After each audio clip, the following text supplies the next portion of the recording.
பூதங்கள் தோறும் நின்றாய் எனின்னல்ல,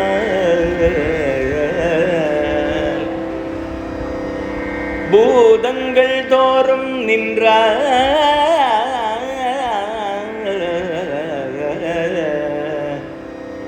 பூதங்கள் தோறும் நின்றாய் எனின்னல்ல, போக்கிலன் வரவிலன் என நினைப்புலவோ,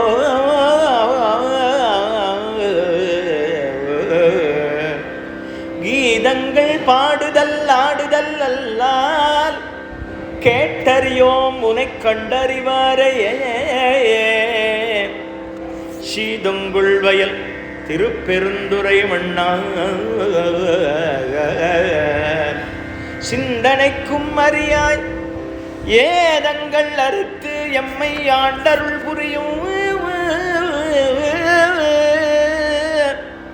எம்பெருமான் பள்ளி எழுந்தருளாயே.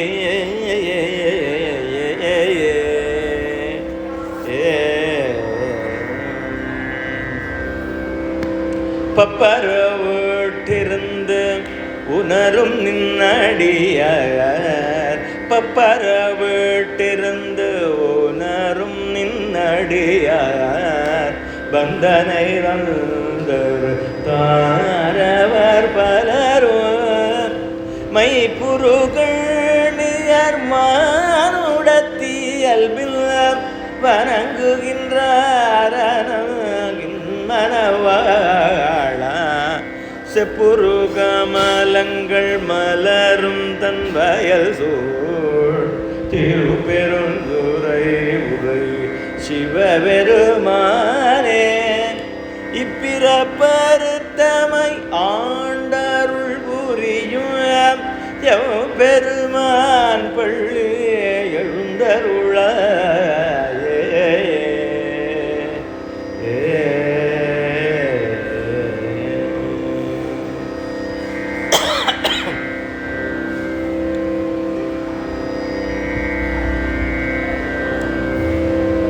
எம்பெருமான்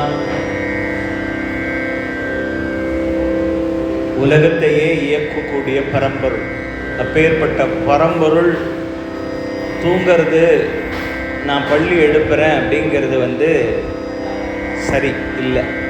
அப்போ என்னன்னு கேட்டேன்னா, நமக்குள்ள எம்பெருமான் இருக்கான், அவனை நாம் உள்ளே இருந்தோம் நமக்கு தெரியல. அவன் அப்போ தெரியாத பரம்பொருளை நம்ம உள்ளத்தில் எழுப்புறதுக்கான வழியை சொல்கிறது இந்த திருப்பெருந்துறை, வழியை சொல்கிறது இந்த திருப்பள்ளி எழுச்சி. இந்த திருப்பள்ளி எழுச்சியில் திருவாசகம் பூராவே வாழ்வியல் நூல்.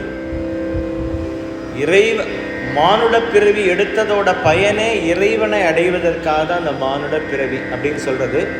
அந்த மானுட பிறவி எடுத்தாச்சு, எப்படி போறது அப்படிங்கிறதுக்கு பல முறை இருக்கு. பெரிய தத்துவங்கள் ஒவ்வொருத்தரும், பெரிய மகான்கள் அத்தனை பேரும் அவ இயற்றாத பாடல்கள் இல்லை, சொல்லாத ஒரு புராணம் இல்லை, சொல்லாத வழிமுறைகள் இல்லை. ஆனால் எல்லாவற்றையும் சிறந்ததாக திருவாசகம் ஏன் இருக்குது அப்படின்னு கேட்டோம்னா எளிமை.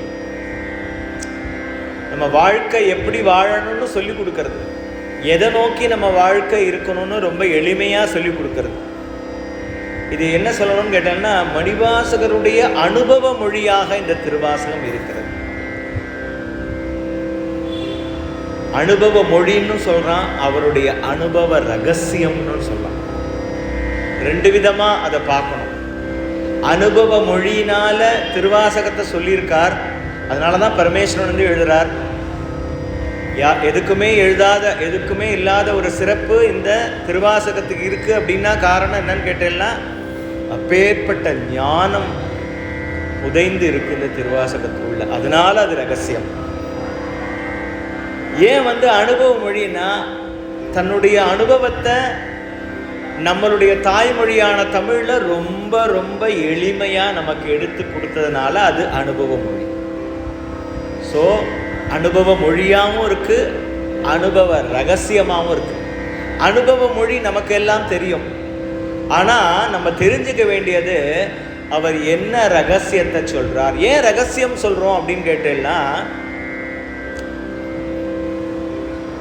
கண்ணுக்கு தெரிய விஷயங்களை பார்த்து கண்ணுக்கு தெரிகிற விஷயங்களை மட்டும் நம்ம ரிசர்ச் பண்ணி ஆராய்ச்சி பண்ணி ப்ரூவ் பண்ணி நம்ம மனசை அக்செப்ட் பண்ணுறது கண்ணுக்கு தெரிய பொருள்.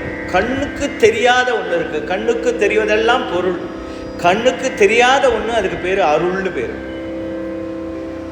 அந்த அருள் நமக்கு கிடைக்கணும் அப்படின்னா அதற்கான என்ன ரகசியம் அப்படிங்கிறத இந்த திருப்பள்ளி எழுச்சி நமக்கு சொல்லுது. பள்ளி இழச்சியறது யாரை? எம்பெருமான. எங்கே? நம்ம உள்ள இதயத்துக்குள்ள எம்பெருமானை எழுப்பெற செய்யறது அப்படிங்கிறது தான் இந்த.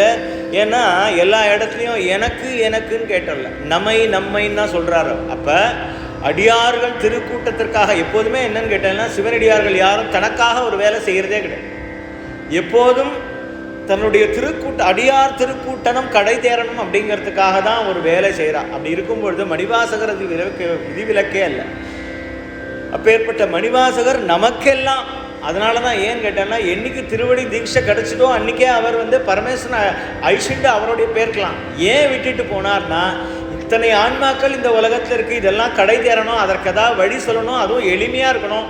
பெரிய தத்துவமோ ஃபிலாசபியோ இல்லை ஒரு பெரிய விஷயங்களோ தெரியாத சராசரி பாமரன் கூட அதை பின்பற்ற முடியுமா, அதை பார்த்து படித்து புரிஞ்சுக்க முடியுமா? அப்படி ஒரு நூல் இருக்குது அப்படின்னா இந்த உலகத்தில் அது திருவாசகம் மட்டும்தான். அப்போ இதை கொடுக்கணும் அப்படிங்கிறது எம்பெருமானுடைய ஒரு இச்சை, எம்பெருமானுக்கு ஏற்பட்ட இச்சை. அதனால் மணிவாசகரை திருவடி தீட்சை கொடுத்துட்டு மறைஞ்சிட்டு போகிறார். அப்படி போகும்போது எல்லாமே இந்த என்ன சொல்லுவான்னு கேட்டேன்னா, இதில் மதுர பாவம் அப்படின்னு சொல்லுவா. அதில் என்ன பண்ணுவான்னு கேட்டேன்னா, எம்பெருமான பிராணநாதனாவும் தன்னை ஒரு பெண்ணாவும் பாவித்து பாடுவா. அந்த கான்செப்டில் தான் இந்த திருவாசகமே. தன்னை பெண்ணாக பாவித்து பெண்கள் விளையாடும். எவ்வளோ எளிமையாக அவர் யோசிச்சிருந்தா, பெண்கள் விளையாடும் விளையாட்டை வச்சே நமக்கு ஒரு ஞானத்தை கொடுத்துரு. எல்லாம் விளையாட்டு தான். பூவல்லி கொய்யாமோ அப்படிங்கிறது திருப்பூவல்லின்னு பேர். பூவை பறித்து எம்பெருமானுக்கு சாத்துவது அப்படிங்கிறது. அப்புறம் பந்து விளையாடுறது, இப்படி ஊஞ்சல் விளையாடுறது, அப்புறம் தோளை பிடிச்சின்னு தோணோக்கம்னு பேர், தோளை பிடிச்சின்னு ஆடுறது. இப்படி பெண்கள் விளையாடுற விளையாட்டை வச்சே நமக்கெல்லாம் எளிமையாக எப்படி சொன்னால் புரியுமோ அப்படி சொல்லியிருக்கார். இந்த திருப்பள்ளி எழுச்சி பெரும்பாலும் ஆலயங்களில் விடியற் காலையில் சுவாமி தரிசனம், புறமாக சுவாமியை தரிசனம் பண்ணுறதுக்கு, திரை விலகி சுவாமி தரிசனம் பண்ணுறதுக்காக நாம் பாடுகின்ற பாடல். முதல் பாடலில் பொழுது புலர்ந்தது அப்படிங்கிறத ஒரு சமிக்கையாக சொல்கிறார். அப்போ வாழ்வின் முதலாகிய பொருளின் திருமுகத்து அருள் மலரும் அப்படிங்கிறார். எம்பெருமானுடைய திருமுகத்து அருள் மலருங்கிறது பொழுது புலர்ந்தது அப்படின்னு முதல் பாடல்லையும். ரெண்டாவது பாடல்ல அகன்றது இருள். எப்போ ஒளி ரெண்டே விஷயம்தான். இருள் போயிட்டா அருள் வந்துடும். இருள் எங்கே இருக்கோ அங்கே அருள் இல்லை, மருள்னு பேர். அந்த இடத்துக்கு வெளிச்சம் வந்துட்டா அந்த இடத்துல இருள் போயிடுதுன்னு அர்த்தம். அப்போ இட்ஸ் நாட் டூ இருளை போக்கி அருள்வதில்லை, அருள் வந்தாலே இருள் போயிடும் அப்படிங்கிறது. அப்போ அதை எப்படி சொல்றதுன்னு கேட்டேன்னா, எம்பெருமானுடைய மாபெரும் கருணையினாலே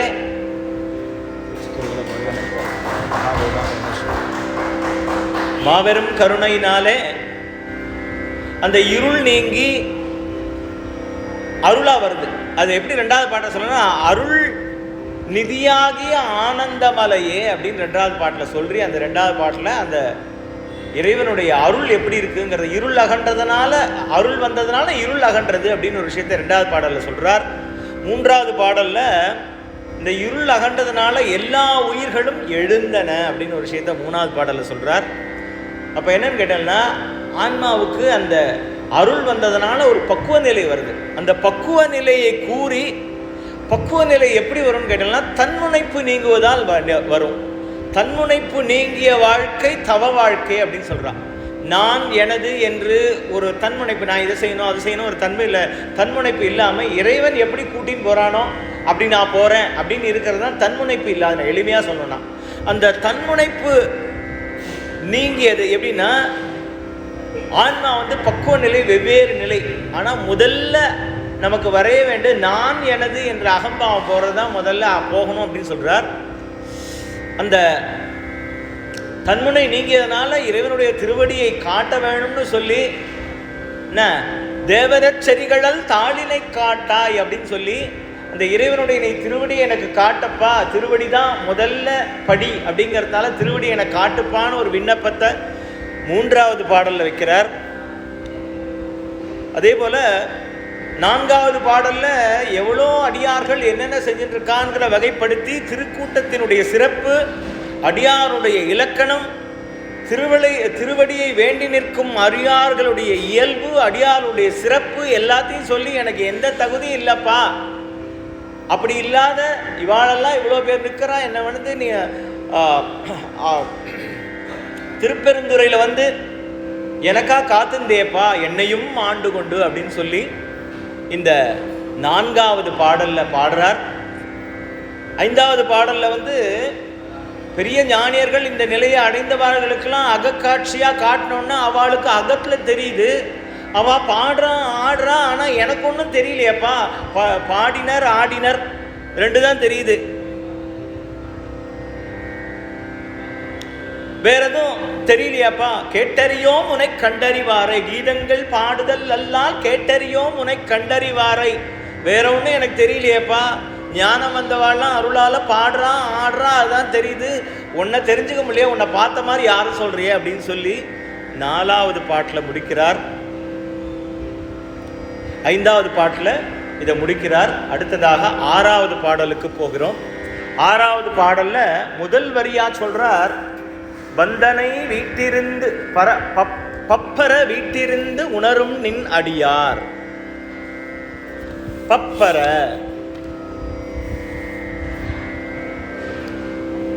பப்பரனா தமிழ்ல பரப்பு, பரப்பு அப்படின்னு சொல்லுவா.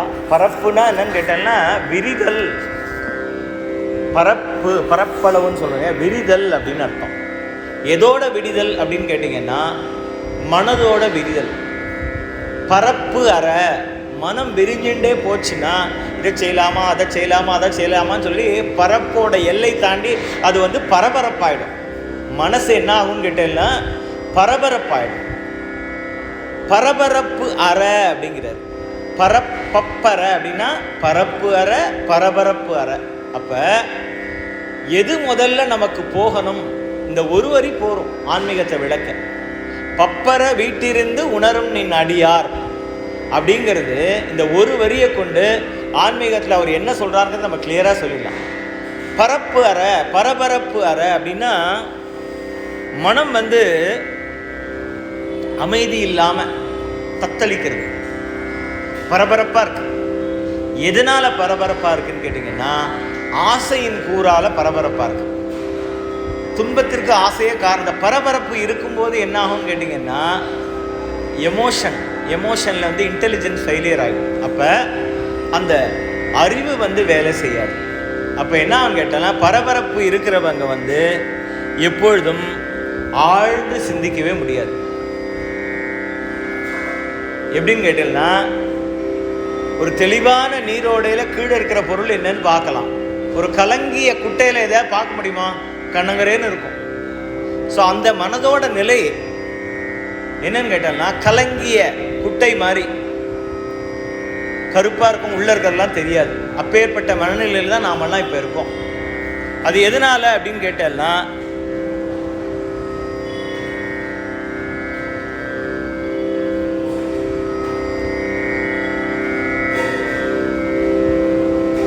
புலன்களால் பார்க்கறது கேட்கறது எல்லாத்தையும் உள்ள வாங்கிட்டு என்ன பண்ணுறதுன்னு தெரியாமல் தத்தளிக்கிறது மனசு.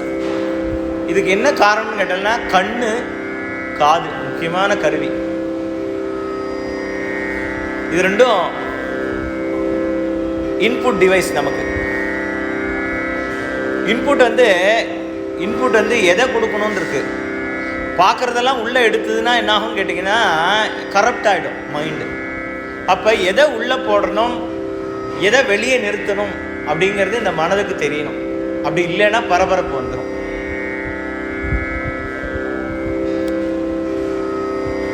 அதுக்கு அடுத்ததாக ஒரு வார்த்தை சொல்கிறார், பப்பர வீட்டிருந்து. வீடு, பப்பர வீடு இருக்கணும் அப்படின்னு சொல்கிறார். வீடுனா எதுனா, முதல்ல இந்த உடம்பு தான் உனக்கு வீடு, உன்னோட வீடு. ஏன்னா இந்த உன்னுடைய உயிர் என்கிற ஆத்மா உள்ளே இருக்கிறதுனால இதுதான் வீடு. இந்த மனசு என்ன பண்ணுறதுன்னா இந்த உடம்புலே இல்லை, உடம்புலேருந்து கிலோமீட்டர் கணக்கில் தள்ளி இருக்கு. அப்போ மனம் எப்போதுமே சஞ்சலமாகவே இருக்குது, அலைஞ்சுட்டே இருக்குது. இங்கேருந்து 2 நிமிஷத்தில் அமெரிக்காவில் பையனை பற்றி சிந்திக்கும், அப்புறம் குக்கரை பற்றி சிந்திக்கும் இங்கே இருக்கும் பொழுது, அப்புறம் செப்பலை பற்றி யோசிக்கும்.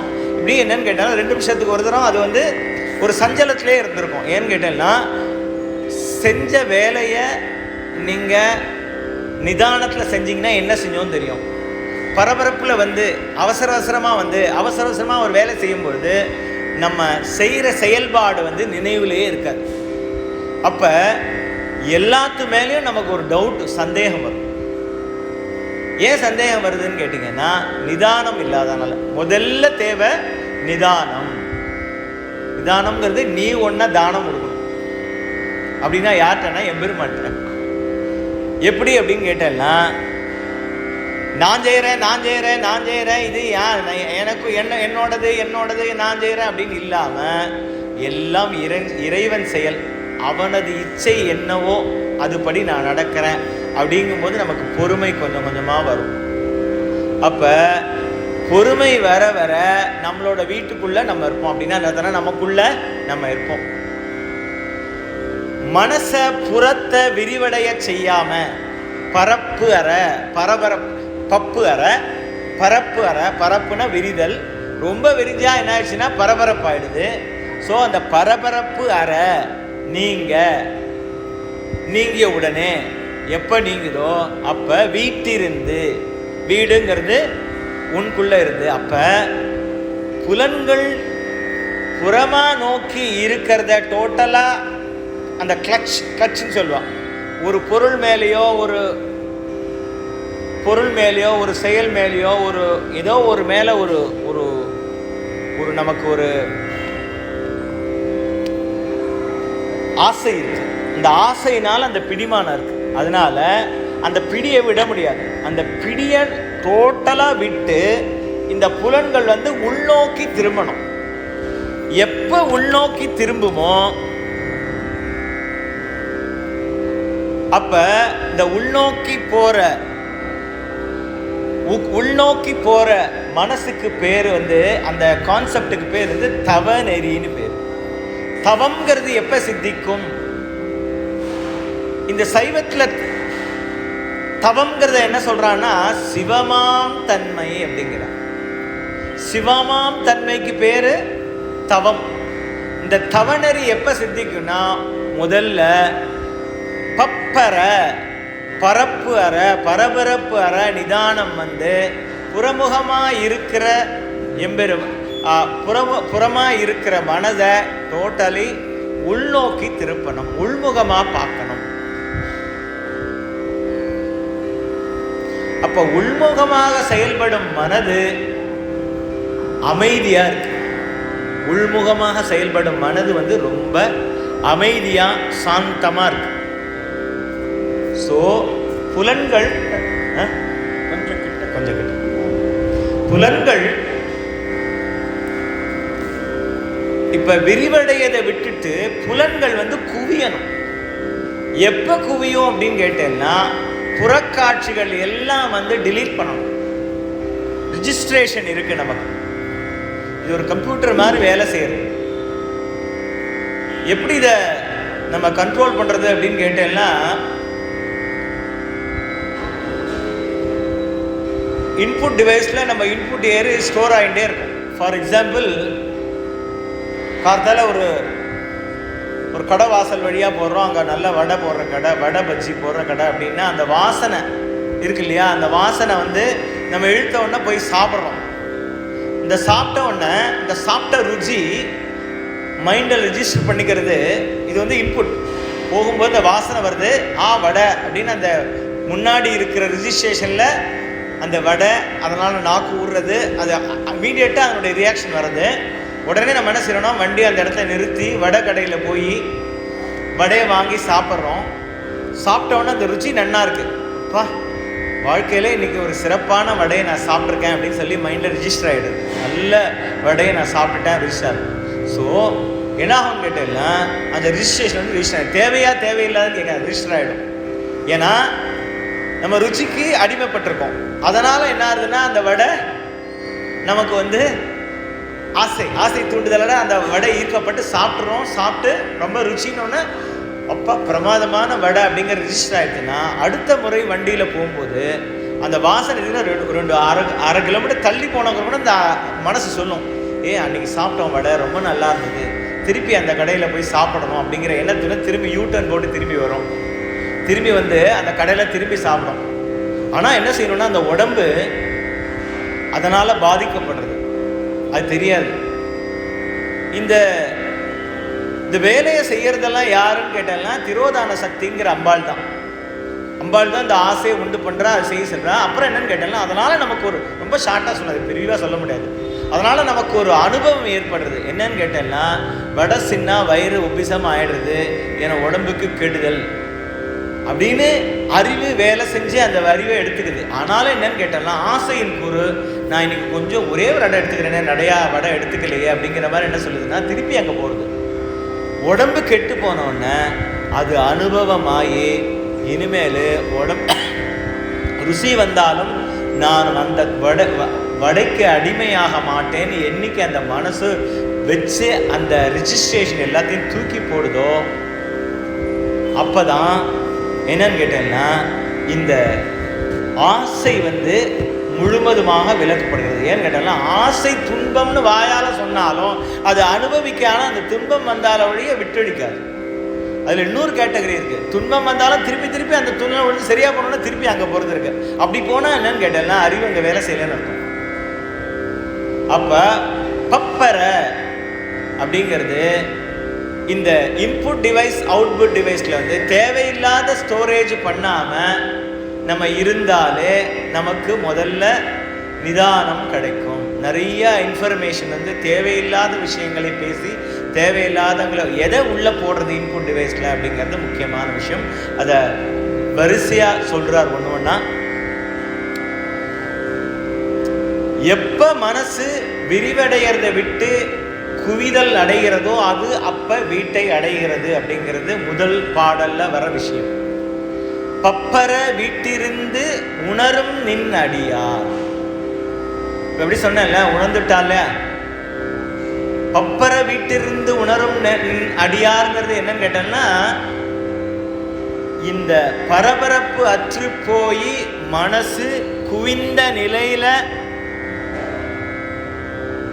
தன்னோட வீட்டு அப்படின்னா இந்த இருப்பிடம், இந்த மனசு வந்து இந்த உடம்புக்குள்ள இருக்கும், இல்லைன்னா வெளியே இருக்கும். நிறைய நேரம் நம்ம மனசு வந்து வெளியில நம்ம உடம்பை விட்டு ரொம்ப தூரம் தள்ளி இருக்கு. மனசு எப்ப நம்ம உடம்பை விட்டு ரொம்ப தூரம் தள்ளி இருக்கோ அதுதான் நமக்கு வியாதி.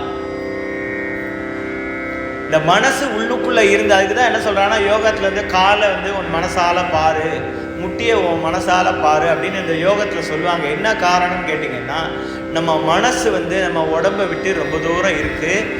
அது என்னன்னு கேட்டீங்கன்னா ஏதோ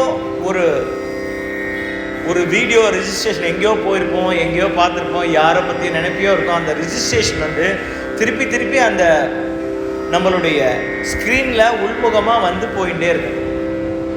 ஏன் அப்படின்னு கேட்டால்னா ஒரு புள்ள இருக்கான், புள்ள அமெரிக்காவில் இருக்கான், அவன் மேலே பற்று இருக்குன்னா அவனை பற்றிய நினைப்பு வந்து போயிட்டே இருக்கும். இந்த பற்று அறணும். ரொம்ப எக்ஸ்ட்ரீம்ஸே தான் அந்த பற்று பரபரப்பு அப்படிங்கிறது என்னன்னா பதபதைப்பை கொண்டு வந்து இருக்கும். பதபதைப்புங்கிறது அடுத்த ஸ்டேஜ். சில பேர் பதபதைச்சு போயிருப்பான். பரபரப்புக்கு அடுத்த ஸ்டேஜ் பதபதைப்பு. ஸோ இந்த எல்லையிலேருந்து நீங்கள் மனசை மீட்டு மனம் குவிந்து தியானத்தினால் மனம் குவிந்து சிவமாம் தன்மை, இந்த சிவமாம் தன்மை அப்படிங்கிறது என்னன்னு கேட்டிங்கன்னா சிவோகம் பாவனையில இருக்கணும் அப்படிங்கிறார். இந்த சிவோகம் பாவனைங்கிறது தான் என்னன்னு கேட்டேன்னா தியாகராஜ வித்தைன்னு பேர். மனசு எங்க இருக்கணும்னு கேட்டேன்னா சிவமாம் தன்மை அப்படிங்கிறது சிவநெறி, சிவநெறி சிவமாம் தன்மை, சிவமாம் தன்மைங்கிறது சிவோகம், சிவோகம்ங்கிறது ஒண்ணுமே இல்லை. ஜபத்தை கூட நீ பண்ண வேணாம், அதுக்கு பேர் அஜபான்னு பேர். அஜபா என்னன்னு கேட்டேன்னா நம்மளுடைய மூச்சு காற்று உள்ள போகும்போதும் வெளியே போகும்போதும் ஒரு சப்தத்தை ஏற்படுத்தி கொண்டு இருக்கிறது, அதை கவனி. இது முதற்படி. அப்ப சோ உள்ள எடுக்கும்போது சோன்னு ஒரு சப்தத்தையும் வெளியில வரும்போது ஹம்னு ஒரு சத்தியம், சோகம் பாவனைன்னு பேர். இந்த சிவமாம் தன்மை அப்படிங்கிறது சிவோகம் பாவனையில மனசு இருக்கும். அப்படி இருக்கும் பொழுது அது தன் வீட்டில் இருக்கும். அப்ப உணரும், வீட்டில் இருக்கும்போது உணரும் நின் அடியார். எப்ப சிவமாம் தன்மையில இருக்கேளோ அப்ப நீங்கள் சிவபெருமானுடைய அடியார். எப்ப சிவபெருமானுடைய அடியார்னு சொல்லப்படுது எப்ப உணர்வு மேலோங்கிறதோ, நம்மளுடைய உணர்வு அற்று போயிருக்கு. சின்ன விஷயம், சுவாமி நமக்கு இன்னைக்கு சௌக்கியமா இந்த வேளை சாப்பாடை கொடுத்துருக்கான், வீடை கொடுத்துருக்கான், இனிமையான ஒரு வாழ்க்கையை கொடுத்துருக்கான் அப்படின்னு நினைச்சாலே நமக்கு அந்த நிம்மதியும் அந்த கண்டென்ட்மெண்ட் ஆஃப் லைஃப் அப்படின்னு வரும். அப்ப நம்ம மனசு எதுக்கும் ஆசைப்படாம பரபரக்காம அந்த சிவமாம் தன்மையில இருக்கும் பொழுது இந்த உணர்தல் என்கின்ற விஷயம் நமக்கு சித்திக்கும்.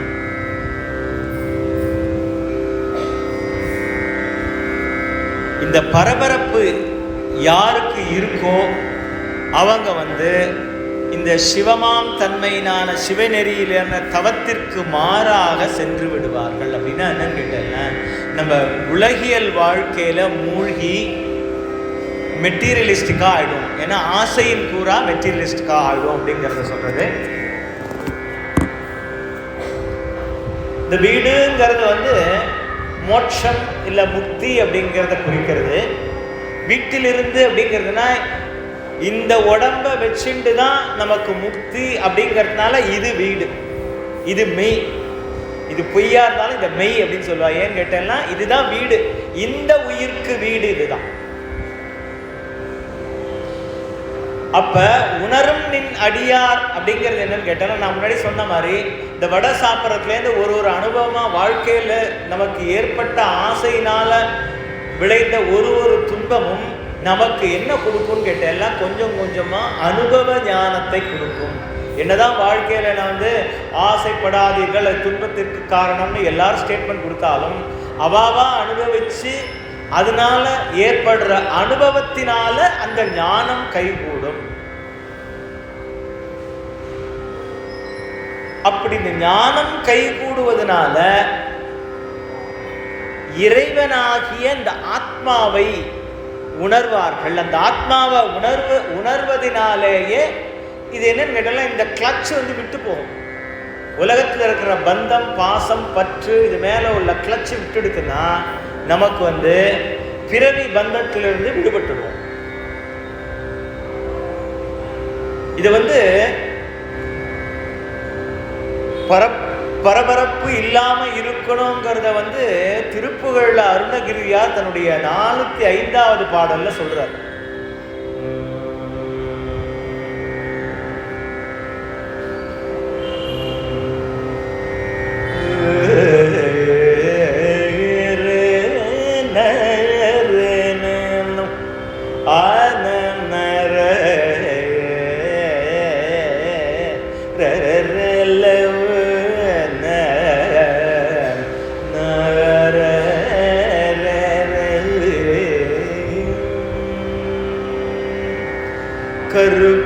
கருப்பத்தூரி பிறவாதே கருப்பத்தூரி பிறவாதே கணக்கப்பாடுற்று உழலாதே திருப்பொரு பாதத்து அனுபூதி பாதத்து அனுபூதி சிறக்க பாலித்து அருள்வையே பரப்பற்றாருக்கு உரியோனே பரப்பற்றாருக்கு உரியோனே பரத்த பாலுக்கு அணியோனே திருக்கை சேவல் கொடியோனே திருக்கை சேவல் கொடியோனே செகத்தில் சோதி பெருமகளே செகத்தில் சோதி பெருமளே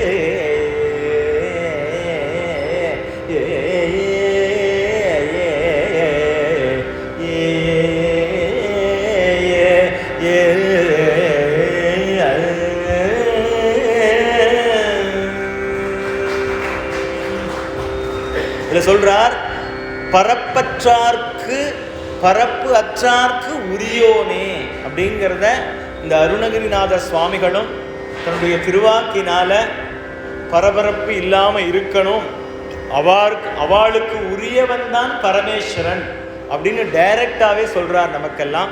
அதனால முதல் படி நம்மளுடைய வாழ்க்கையினுடைய முதல் படி என்னவா இருக்கணும்னா பரபரப்பு இல்லாம முதல்ல இருக்கணும். அதை தான் சொல்றது பப்பர வீட்டிருந்து. இந்த உடம்புக்குள்ள நம்ம மனசு எண்ணம் எல்லாம் நம்ம உடம்புக்குள்ள உணரும் நின் அடியார். உணர்தல் அப்படிங்கிறத எப்படி நம்ம இறைவன் இருக்காங்கிறத எப்படி உணர்ந்தா மயிர்கூச்சல் இடணும். அந்த சம்பவம் நெகிழ்ச்சியினால உள்ளம் குளிர்ந்து அப்படி இந்த மயிர்கூச்சல் இட்டா நம்ம உணர்தல் அப்படிங்கிற ஒண்ணு. இல்லைன்னா கண்ணீர் விடணும், ஆனந்த கண்ணீர். இறைவனை நிகழ்த்தி நெகிழ்ந்து அவன் நமக்கு என்னென்னலாம் கொடுத்துருக்கான் அப்படிங்கிறத நெகிழ்ச்சி உண்டாகும். எப்படி நெகிழ்ச்சி உண்டாகும் அப்படின்னா பூதங்கள் ஐந்தாகிலே சொன்னேன்.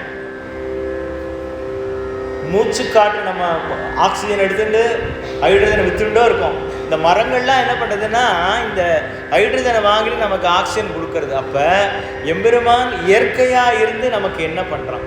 இந்த நீர் தூய்மைங்கிறது பூமியில் கிடைக்கிற நீர் எடுத்து அனாவசியமாக அந்த ஒரு இறைவனை பார்க்குற மாதிரி அந்த நீரை பார்க்கணும். அப்படி எனக்கு நீர் பற்றாக்குறை இல்லாமல் வச்சிருக்கே எம்பெருமானே அப்படின்னு நம்ம ஒரு விஷயம் ஜலத்தை பார்க்கும்போது நம்ம நினச்சோன்னா நமக்கு எம்பெருமானுடைய அருள் எவ்வளோ இருக்குது அப்படிங்கிறது நமக்கு தெரியும். சரியா? நம்ம எதெதிலோ உழன்று நம்ம இதெல்லாம் இல்லாமல் மரக்கட்டை போல வாழ்ந்துட்டு ஏதோ ஒன்று தேடி ஓடி ஒரு உணர்வு இல்லாமல் ஒரு நாளும் நாம் சுவாசிக்கிற காற்று, நிம்மதியாக தூங்குகிற தூக்கம், நமக்கு அன்றாடம் கிடைக்கின்ற நீர், நமக்கு கிடைக்கிற உணவு, இதெல்லாம் அவனுடைய தனிப்பெரும் கருணையினாலும் மாபெரும் கருணையினாலும் நமக்கு கிடைக்கிறது அப்படின்னு ஒரு விஷயம் நினச்சிட்டோன்னா நமக்கு இந்த சாதாரண விஷயத்துக்கே நமக்கு கண்ணீர் வருதுன்னா நம்ம சௌக்கியமாக பெரிய பங்களாவில் நம்ம குழந்தைகளும் சௌக்கியமாக நம்மளும் சௌக்கியமாக இருந்தால் எவ்வளவு நிமிஷம் நமக்கு ஆனந்த கண்ணீர் வரணும். ஏன் வரல அப்படின்னா அது ஆசையின் கூறு அப்படின்னு இந்த முதல் வரியில் சொல்கிறார். இதுதான் முதல் வரி முடிஞ்சிருக்கு. ரெண்டாவது வரிக்குள்ளே போகும். பப்பர விட்டிருந்து உணரும் நின்னடியார் வந்தனை வந்து அறுத்தார் அவர் பலரும்.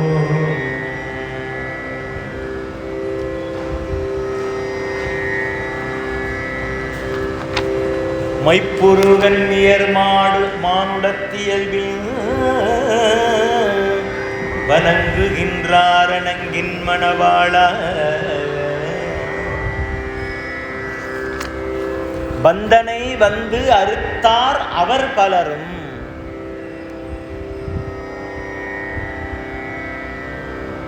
பற்று நீங்குதல் அப்படின்னு பேர், பந்தங்களை அறுத்தல் அப்படின்னு பேர். இந்த பிறப்பு நமக்கு வந்ததன் காரணமே வினைதான். வினை ஏன் வருது? அதற்கு முக்கியமான காரணம் என்னன்னா பந்தம் தான். அதனாலதான் பந்தனை வந்தறுத்தார் அவர் பலரும் அப்படின்னு போறார். அவர் பலரும்னா யாருன்னா தேவர்கள், ஞானியர்கள், அடியார்கள், தேவ மாதர்கள், அப்படி அங்க இருக்கிறவாள்லாம் இங்க வந்து பந்தமாகிய பற்றை அறுத்து அதனால அவர்கள் வீடு பெற்றார்கள் அப்படின்னு அந்த இடத்துல என்ன சொல்றாருன்னா, அவா தன்னோட பந்தத்தை அறுக்கணும்னாலும் அந்த இந்த பூ உலகுக்கு வரணும் அப்படிங்கிறத இங்க ஸ்ட்ரெஸ் பண்றார். பந்தங்கள்ங்கிறத இன்னொரு விதமா சொல்லலாம். சைவ சித்தாந்தம் சொல்றது ஆணவம் கண்மம் மாயை அப்படின்னு சொல்றது. பற்று முதல் படி. பற்று எதனால வருது? இது என்னுடையது. ஆணவம் எதனால வருது? இது நான் செய்கிறேன் அப்படிங்கிறதுனால. இந்த மயக்கத்துல இருப்பதுனாலேயே உண்மை என்னன்னு தெரியாம போறது வந்து மாயை.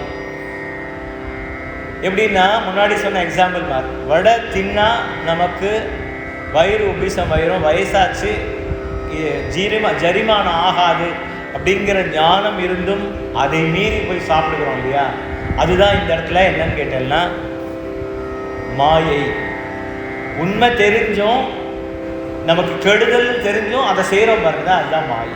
மாயை வந்து நம் கண்ணை மறைத்து விடும். பாசம் அப்படிங்கிறது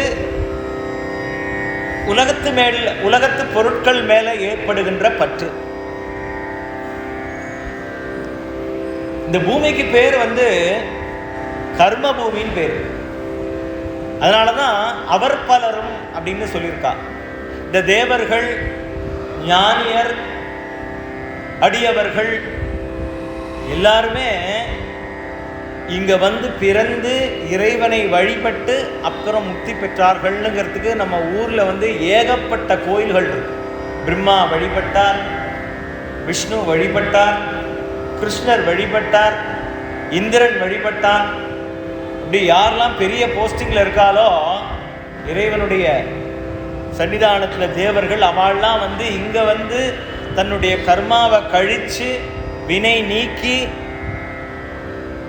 அவளுக்கு அந்த ஞானியர்களுக்கு தெரியுமா இந்த கர்மம் பூமியில தான் நமக்கு வினை கழியும்.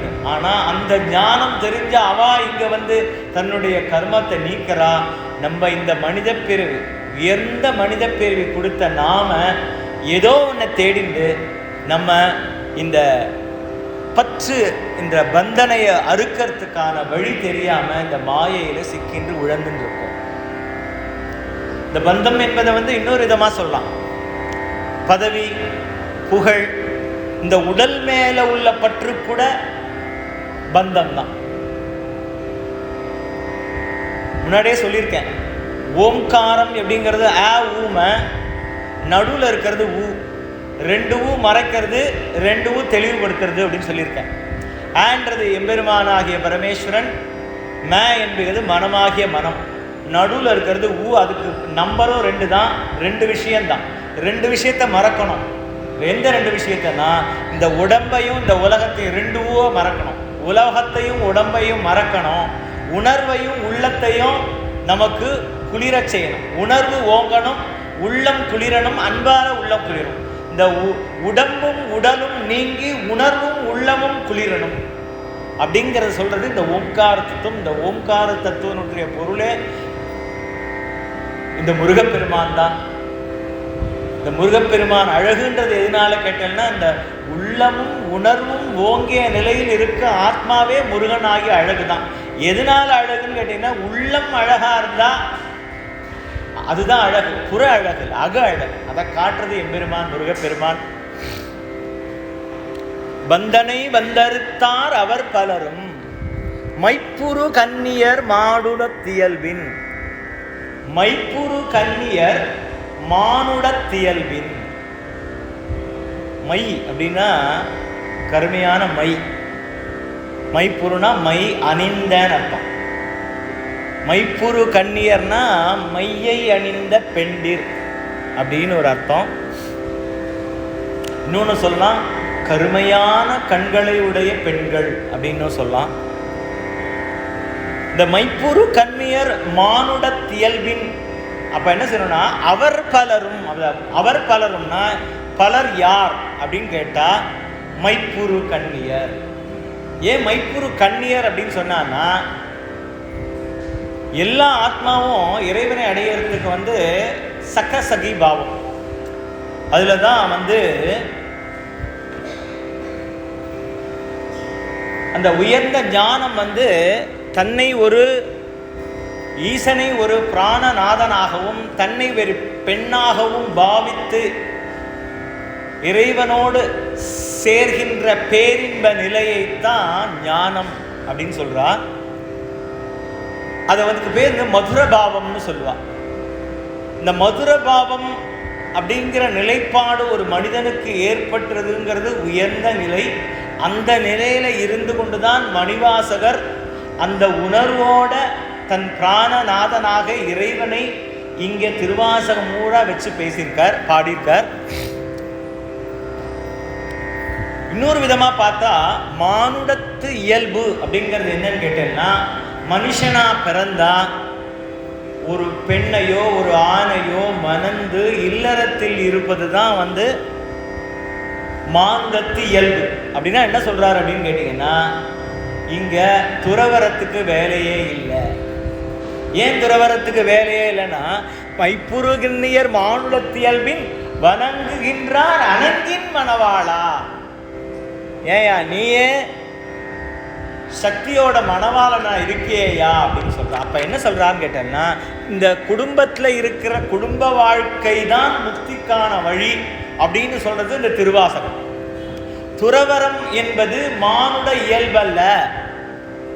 பெரும்பாலான சிவனடியார்கள் இல்லறத்துல இருந்துதான், இல்லறத்துல இருந்தே அவர்கள்லாம் முக்தி பெற்றார்கள். ரிஷிமார்களா இருக்கட்டும், சித்தர்களா இருக்கட்டும், எல்லாரும் அதுல எக்ஸப்ஷன் 1-2 உண்டு. அப்படி கணவன் மனைவியாக உன்னை வழங்குகிறார்கள், நீயே உமையவைக்கு மணவாளனாக இருக்கின்றார் என்று இந்த அடுத்த வரியில சொல்லியிருக்கார். அணங்கின் மணவாளா அப்படின்னு. இந்த மைப்புரு கண்ணியர்ங்கிறதுக்கு என்ன அர்த்தம் கேட்டாலும் முன்னாடி சொல்லலாம். அவர் பலருங்கிறது மைப்புரு கண்ணியரோட சேர்த்தெல்லாம் அது ஒரு அர்த்தத்தை கொடுக்கும். அவர் பலரும்னா யாரு? தேவர்கள் சொன்னேன் இல்லையா. யார் அப்படின்னு கேட்டீங்கன்னா,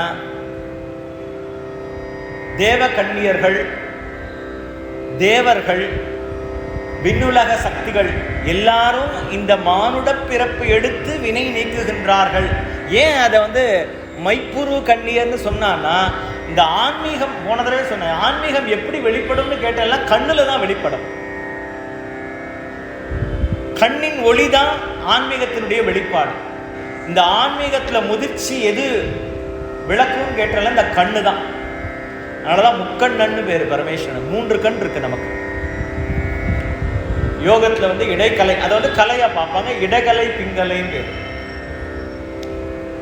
இந்த அந்த பார்வை இருக்கு இல்லையா, பார்வையில ஒரு பளிங்கு போல தீக்ஷண்ய பார்வைன்னு சொல்லுவாங்க. அந்த ஞானம் பெருக பெருக அந்த பார்வையில அந்த ஆன்மீகத்தினுடைய உயர்வு நிலை தெரியுமா.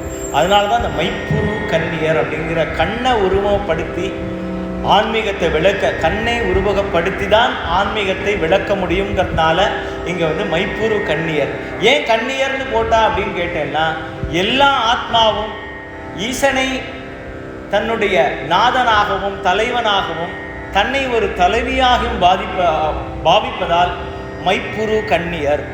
அதுவே மானுடத்து இயல்பு அப்படின்னு சொல்றார். மானுடத்தோட இயல்பு அப்படின்னா என்னன்னு கேட்டீங்கன்னா, இது அகத்துறை வழிபாட சொல்றது. அந்த காதலன் காதலி எப்படி இருப்பா, பிரிஞ்ச காதலி. அப்படி பிரிஞ்ச மாதிரி எப்போ பார்த்தாலும் கண்ணீர் விட்டுண்டு அவனை பிரிஞ்சுட்டு இருக்கேனே, அவன் இப்படி செஞ்சானே, எனக்கு இப்படி செஞ்சானேன்னு அவனுடைய புகழ் பாடி ஆடி அழுது தொழுது அரற்றி இந்த நிலைப்பாட்டை மைப்புரு கண்ணியர் மானுடத்தியல்பின் அப்படின்னு சொல்லி இந்த வரியில விளக்கிறார். இந்த நிலைப்பாட்டில் நம்ம அப்பர் சுவாமிகள் இந்த நிலைப்பாடு எப்படி இருக்கோ அந்த நிலைப்பாட்டில் அப்பர் சுவாமிகள் ஒரு பாடல் பாடியிருக்கார். இந்த ஆரூரர் பதிகம். இந்த இந்த ஆரூர் பதிகத்தில் எம்பெருமான் இந்த நிலைப்பாடு எப்படி இருக்கோ அந்த நிலைப்பாட்டிலேயே அந்த உணர்வோட அந்த பாடலை பாடித்தான். அந்த பாடலை இப்ப பார்ப்போம்.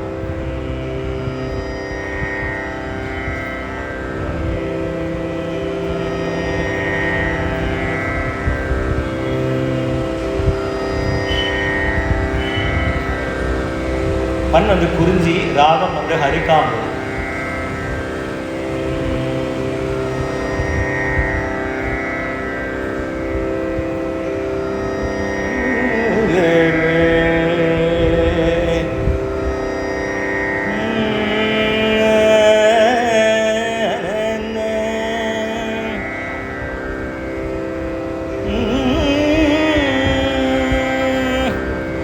முன்னம் அவனுடைய நாமம் கேட்டாள் மூர்த்தி அவன் இருக்கும் வண்ணம் கேட்டாள். முன்னம் அவனுடைய நாமம் கேட்டாள் மூர்த்தி அவன் இருக்கும் வண்ணம் கேட்டாள். பின்னை அவனுடைய ஆரூர் கேட்டாள் பெயத்தும் அவனுக்கே பிச்சியானாள். அன்னையையும் அத்தனையும் அன்றே நீத்தாள். அன்னையையும் அத்தனையும் அன்றே நீத்தாள். அகன்றாள் அகடிலத்தார் ஆச்சாரத்தை தன்னை மறந்தாள். தன் நாமம் கேட்டாள் தன்னை மறந்தாள். நாமம் கேட்டாள் தலைப்பட்டாள் நங்கை தலை வந்தாளே.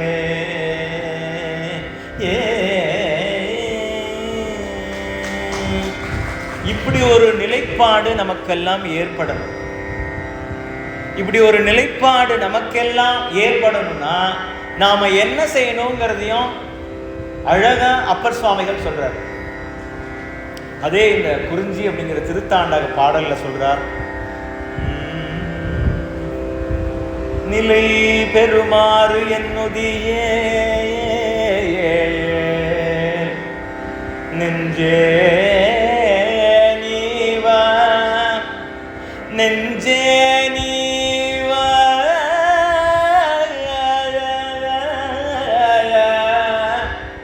நித்தலும் எம்பிரானுடைய கோயில் புக்கு புலர்வதன் முன் அலகிட்டு மெழுக்குமிட்டு பூமாலை பூமாலை புனந்து ஏற்றி புகழ்ந்து பாடி தலையார கும்பிட்டு தலையார கும்பிட்டு கூத்துமாடி கூத்துமாடி சங்கரா சங்கரா சங்கரா சங்கரா ஜெய போற்றி போற்றி என்னும் மலைபுணல் சே செஞ்சடையம் ஆரூரா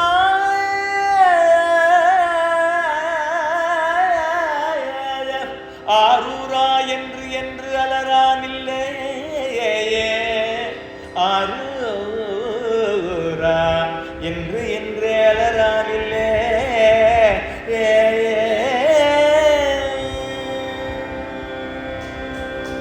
புலர்வதன் முன் அலகிட்டு மெழுகிட்டு கூத்துமாடி காலையில் ஏந்தவன கோவில் வாசலை பெருக்கி கோலம் விட்டு அப்புறம் அவனை புகழ்ந்து பாடணும். ஆடியும் பாடியும் கொண்டாடணும். சங்கரா போற்றி செய்ய செய்ய போற்றி என்று பாடணும். அப்புறம் ஆரூரா அப்படின்னு அவனுடைய பேரை கேட்டவன அலறணும் அப்படின்னு சொல்றாரு.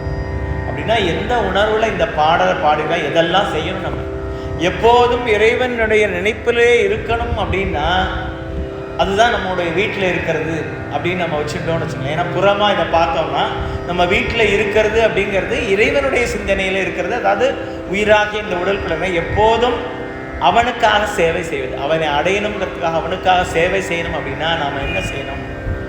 அலகிட்டு மெழுக்கிட்டு பூமாலை புனைந்து ஏற்றி மாலை தொடுக்கணுமா. இதெல்லாம் பெண்கள் செய்கிற வேலை. நம்ம பெண்ணாக பாவிச்சதுனால இதெல்லாம் ஒரு இடத்த சொல்கிறார் ஞானசம்பந்தமூர்த்தி சுவாமிகள். கைவினை செய்தம் பிரான் கடல் போற்றுதும் நாமடியோம் அப்படின்னு சொல்றார். அப்ப அந்த கைவினை பூ தொடுக்கிறது அப்படிங்கிறது சிறந்த தொண்டு. சிறந்த தொண்டு இறைவனுக்கு செய்யணும். என்னென்ன செய்யணும், என்னென்ன செஞ்சின்றான்றத போன பாட்டில் சொன்னார். இன்னிசை வீணையர் யாழினர் ஒருபால், இருக்கொடு தோத்திரம் இயம்பினர் ஒருபால், துண்ணிய பிணைமலர் கையினர் ஒருபால், தொழுகையர் அழுகையர் துவல்கையர் ஒருபால். இந்த கடைசி நிலை தான் உயர்ந்த நிலை. தொழுகையர் அழுகையர் துவல்கை. அவனுடைய பேரை கேட்டாலே, நாமம் கேட்டாலே நமக்கெல்லாம் அந்த ஒரு உணர்வு மேலோங்கினாதான் அது வரும். அழறது சாதாரணமாக முடியாது. அவனுடைய அருள்ல எனக்கு எந்த யோகியதையும் இல்லைப்பா, எனக்கு நீ இப்படி அருள் புரிஞ்சி அப்படிங்கிற பக்குவம் இருந்தாதான் என்னையும் ஆண்டு கொண்டு அப்படின்னு போன பாடல்ல மணிவாசக பெருமான் சொல்றார்.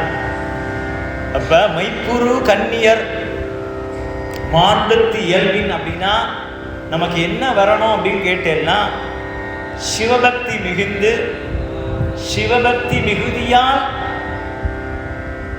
கண்ணீர் பெருகும் கண்களை உடையவர்களாக நாம் மாறினால் மைப்புரு கண்ணியர் மானுடத்தியல்.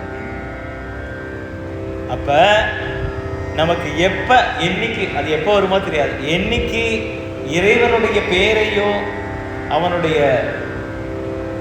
அவனுடைய அருளையோ நமக்கு நினைக்கும் பொழுதே அந்த கண்ணுல ஜலம் வருதோ, அப்ப நாமெல்லாமும் அடியவர் அப்படிங்கிற, அது வரைக்கும் அடியார் கிடையாது. மானுடத்தியல்புன்னா மானுடத்தியல்பு இந்த நிலை. ஆனா நம்ம எல்லாம் எப்படி இருக்கோம்னா மாக்கள் அப்படின்னு சொல்லுவாங்க. மாக்கள்லாம் என்னன்னு கேட்டோம்னா உணர்வு அற்ற மரக்கட்டைகளா இருக்கணும். உணர்வு மேலோங்கிச்சுன்னா அப்பதான் அந்த அழுக இருக்கும்.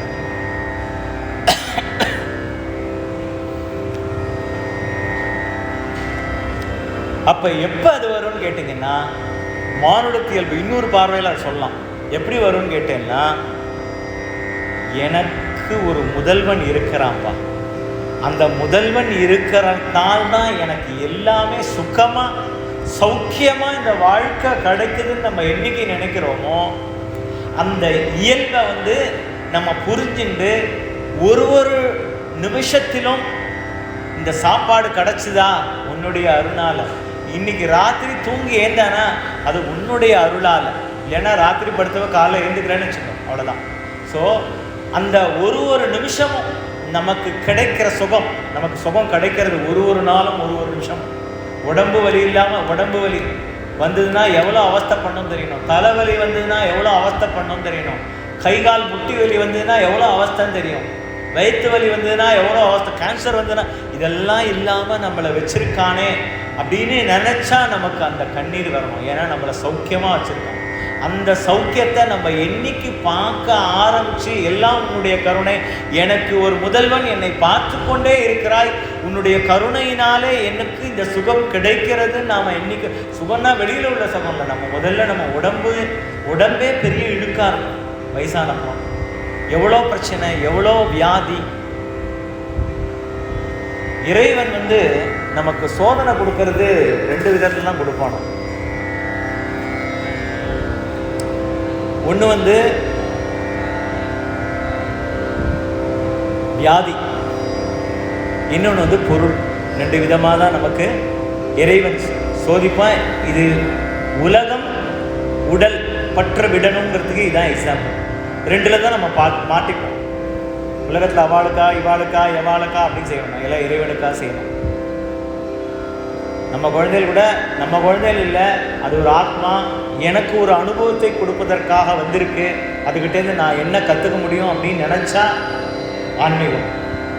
இது என்னோடது, இதுக்கப்புறம் எனக்கு சொத்து, எனக்கு சம்பாரிச்சு போடணும், எனக்கு சாப்பாடு போடணும்னு நினச்சா அது ஆசை, நம்ம வாழணுங்கிற ஆசை. அப்போ எப்படி இந்த விஷயங்களை பார்க்கணும் அப்படிங்கிறத மணிவாசகர் ரொம்ப தெளிவாக ரொம்ப சுருக்கமாக, ஏன்னு கேட்டேன்னா அந்த உணர்வில் இருந்து எழுதியிருக்கிறதுனால, அந்த அனுபவ மொழியாக இருக்கிறதுனால தான் இவ்வளோ விஷயங்கள் அது உள்ளே அடக்கியிருக்கு. இல்லைன்னா அதனால தான் மணிவாசகருக்கு இந்த ஒரு வரியை 1,00,000 பக்கம் நம்ம எழுதலாம் விளக்குரை. ஏன்னு கேட்டோம்னா உணர்வினுடைய வெளிப்பாடு, எந்த உணர்வில் இது வெளிப்பட்டதுன்னு நமக்கு தெரியாது. அதனால தான் எப்படியெல்லாம் இதை பார்த்துருப்பாருன்னு நம்ம ஓடுறோம்.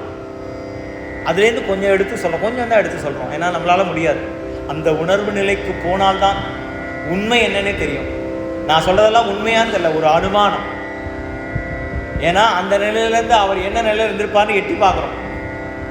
எட்டி பார்த்தா இப்படி இருக்குமோ அப்படின்னு ஒரு அனுமானத்தில் சொல்கிறோம்.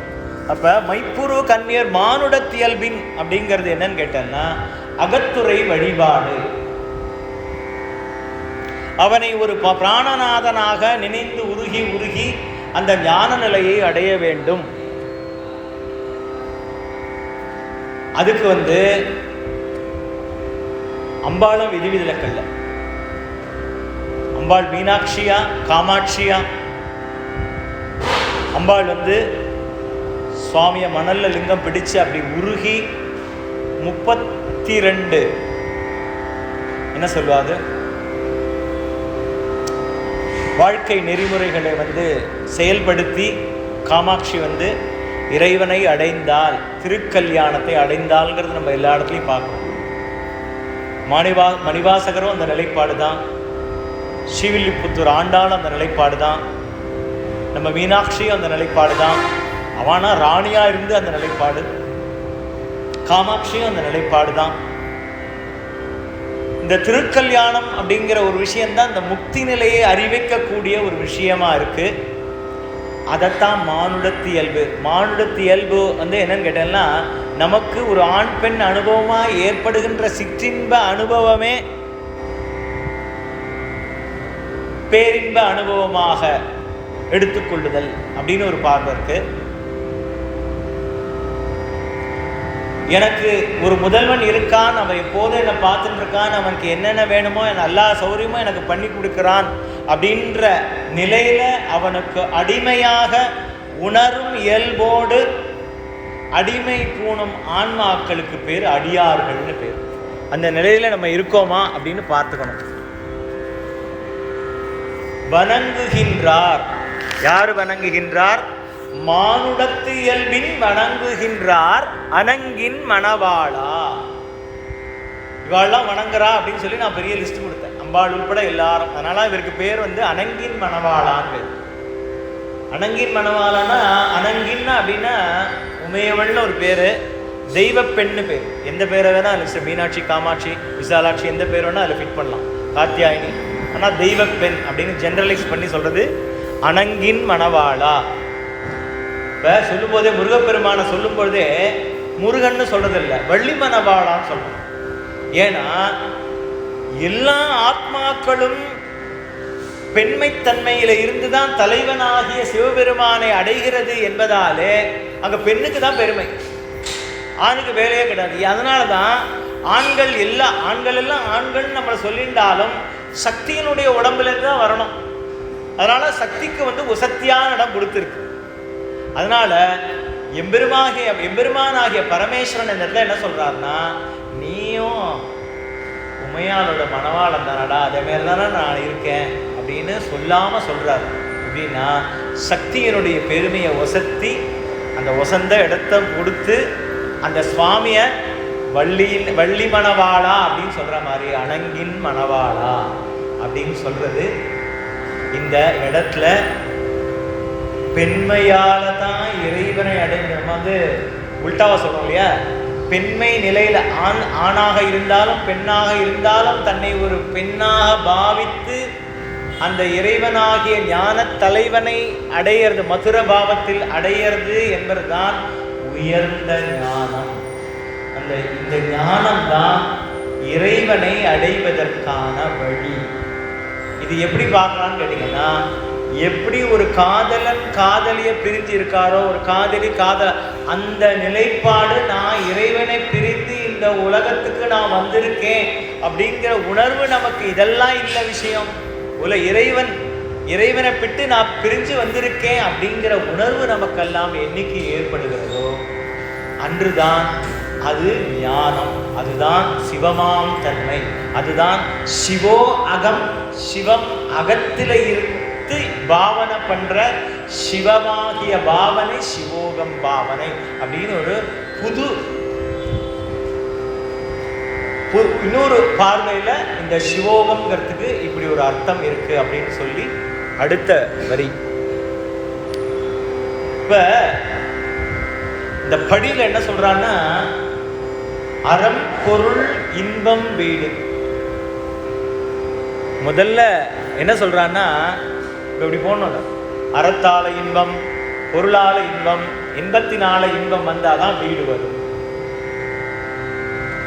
சரி, முதல் ஒரு கல்யாணம் பண்ணிட்ட மனைவி மணவாளன் மகன் உள்ள ஒரு ஆண் மகன் ஒரு பெண் மகனுக்கு என்ன தலையாய கடமை அப்படின்னு கேட்டேன்னா,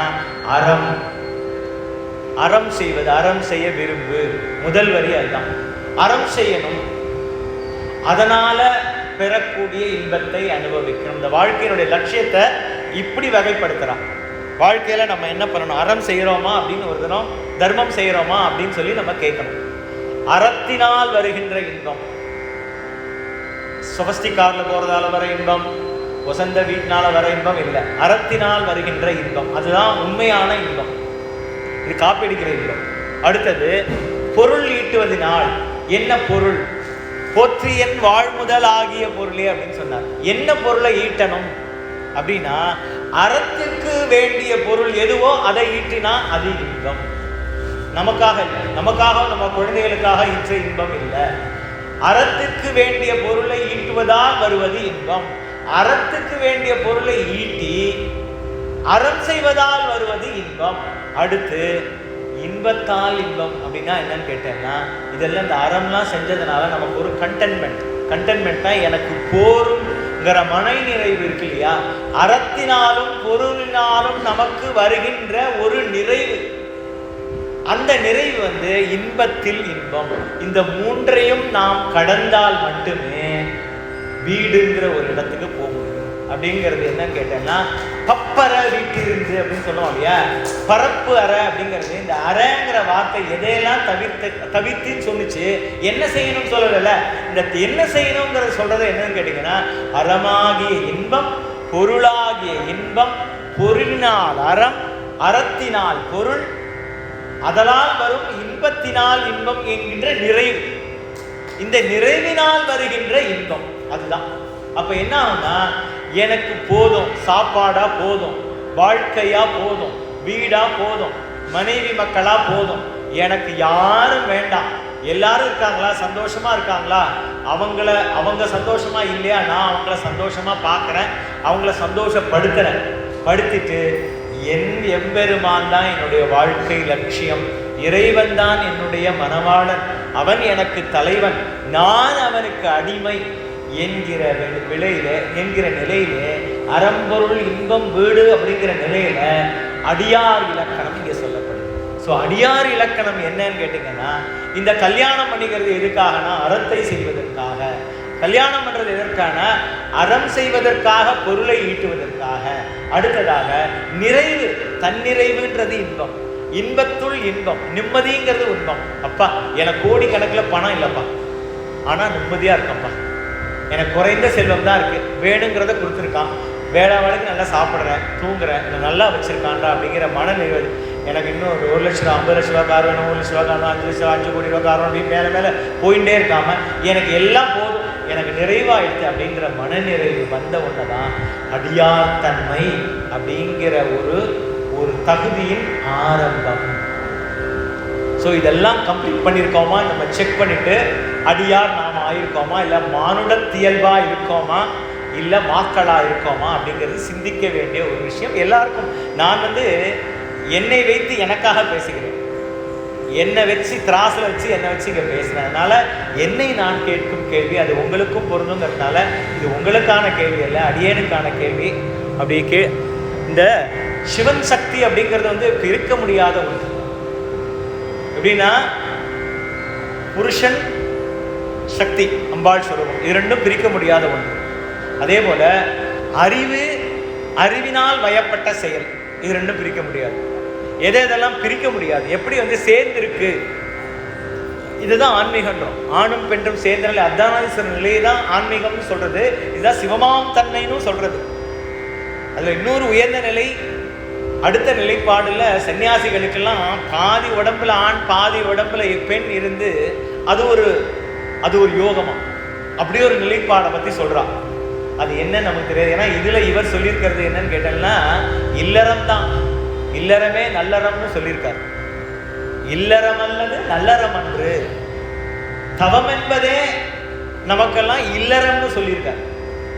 தவமாம் சிவம், தவமாகிய வாழ்க்கை, தவம்ங்கிறது சிவநெறி, சிவமாம் தன்மை அப்படிங்கிறதே இல்லறம். இல்லறமே நல்லறம். இல்லறம் ஏன் செய்யணும் அப்படின்னு கேட்டா, நமக்கு செய்ய வேண்டிய அறம். அறத்தால பொருள், பொருளால வீடு, இன்பம், இன்பத்தால வீடு, 4 நிலை. இந்த 4 நிலையை கடந்து அப்படி இருந்தா அத வந்து மணிவாசகர் இடத்துல குறிப்பிடுறாரு. எப்படி குறிப்பிடுறாரு அப்படின்னா, நித்தம்மனால நிரம்ப அழகிய சித்தத்தில் இருப்பதால் அன்னே என்னோ, நித்தம்மனால நிரம்ப அழகிய சித்தத்தில் இருப்பதால் அன்னே என்னோ அப்படின்னு சொல்லிட்டு அன்னை பத்துல இந்த வரி வருது. பகவான் இருதயத்துல அம்பாளோட குடிகொண்டிருந்தான்னா சித்தம் மணால நிரம்ப அழகிய சித்தத்திருப்பா, என்னுடைய சித்தத்துல அவன் எப்போதும் இருந்தான். எந்த நிலையோட? நித்தம் மணால், நித்திய கல்யாண. இதுதான் மாப்பிள்ளை சுவாமியின் பேரு, திருவிழிமலை சுவாமி சொல்றார். அவர் நித்தம் மணால நிரம்ப அழகியன்னா நித்தியமும் கல்யாணம். கல்யாணம்ங்கிறது என்னன்னு கேட்டேன்னா, ஒரு நாளும் அடியவர்கள் வந்து இறைவனை போய் சேர்ந்துட்டே இருக்காங்க. எங்கேயோ ஒரு இடத்துல சேரும்போது எங்கேயோ ஒரு இடத்துல கல்யாணம் நடக்கிறது. சுவாமிக்கு கல்யாணம் பண்றா, மீனாட்சி கல்யாணம்,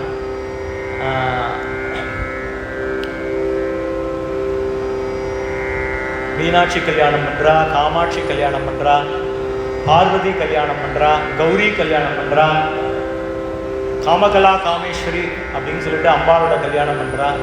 இப்படி எல்லா கல்யாணமும் நடக்கிறதுனா எங்கேயோ ஒரு ஆத்மா எம்பெருமான போய் சேருது.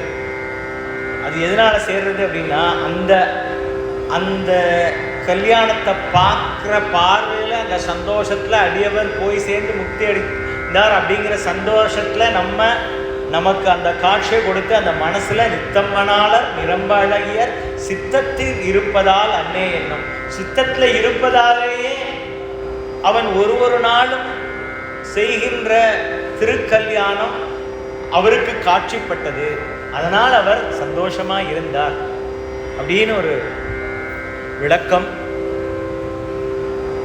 அனங்கின் மணவாளா அப்படிங்கிற ஒரு வரி, உமாதேவியினுடைய கணவனே மணவாளனே அப்படிங்கிற ஒரு வரியை எடுத்துட்டு வணங்குகின்றார். யார் வணங்குகின்றார் அப்படின்ற ஒரு கேள்வியை கேட்டு, அவளுடைய நிலைப்பாடு என்ன, அதே நிலைப்பாட்டில் நீ இருக்கப்பா அப்படின்னு சொல்லி, அனங்கின் மலவாளா, உமாமகேஸ்வரனுடைய கூடிய அர்த்தநாதி சுரூபமாக இருக்கக்கூடிய மணவாளனாகிய சிவபெருமானே அப்படின்னு சொல்லி இந்த 4வது வரியில இருக்கிறார். அடுத்ததாக 5வது வரி, செப்புரு கமலங்கள் மலரும் தன் வயல் சூழ்.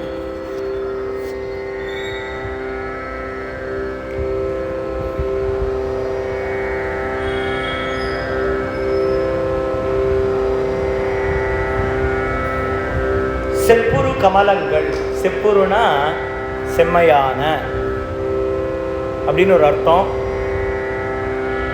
செப்பு போன்ற ஒரு கண்டெய்னர் மாதிரி இருக்கிற தாமரை அப்படின்னு ஒரு அர்த்தம்.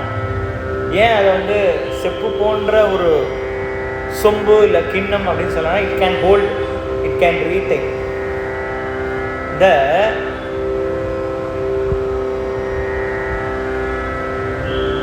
ஆத்ம லாபம்ங்கிறது இல்லையா, அந்த ஆத்ம லாபம் வந்து கழியாம அது சேமிப்பா இருக்கணும். அது சேமிப்பா இருந்தா அது வந்து இந்த தாமரை இதழ் வந்து விரிவடையும். அந்த தாமரை இதழ் வந்து 1008 இதழ்களை உடையதுன்னு சொல்லிட்டு அதுக்கு பேர் வந்து சகசிராரம். இந்த சகசிராரத்தை இங்க சொல்றார்.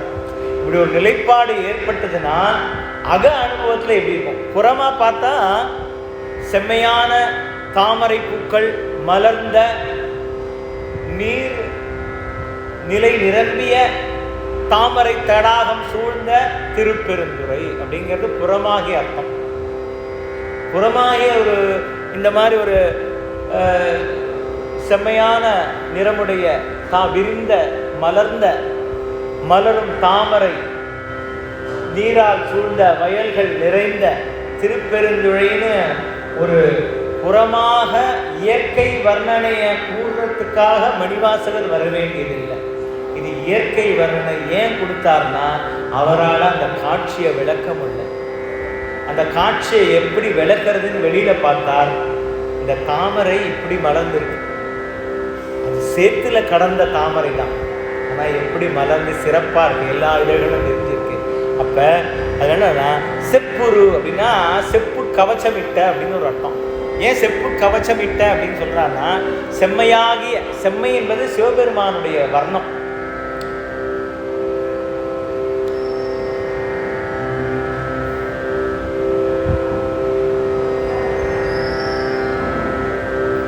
அந்த செம்மையாகிய வர்ணமுடைய சிவபெருமானுடைய வர்ணத்தை ஒத்த இந்த அடியார்களுடைய பேர் என்னன்னு கேட்டோம்னா படி நிலைப்பாடு. இந்த நிலைப்பாடுல 5 நிலைப்பாடு இருக்கு. 5 சபைன்னு சொல்லுவான். நம்ம உடம்புக்குள்ள இருக்கிற சபை, சிற்சபை, பொற்சபை அப்படின்னு 5 படிகள் இருக்கு. இந்த படிகள்ல கடைசியில் இருக்கிற படி, அதற்கு மேலே மதுரையில் இருக்கிற ஆலாசிய மகாத்மியம் துவாதசாந்த பெருவடின்னு ஒன்று சொல்லுது. அதை பற்றி இங்கே சொல்லலை.